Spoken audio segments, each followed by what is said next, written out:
Yeah, this is 8 days after I shaved. I just shaved for that experiment to kind of compare which was better, shaving or waxing, and which lasted longer. But I do normally wax both of my armpits. This is the second time I'd ever waxed. So when you shave, you're actually just cutting the hair off at this part here. But when you wax, you're actually pulling this whole entire hair out. So instead of your body just having to grow this tip part out, it has to grow the whole entire follicle again.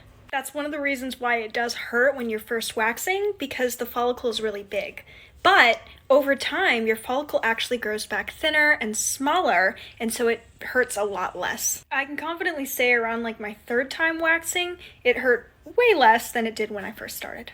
And that's also why it lasts way longer than shaving. So if you're interested in giving waxing a try, I definitely recommend picking up one of my kits.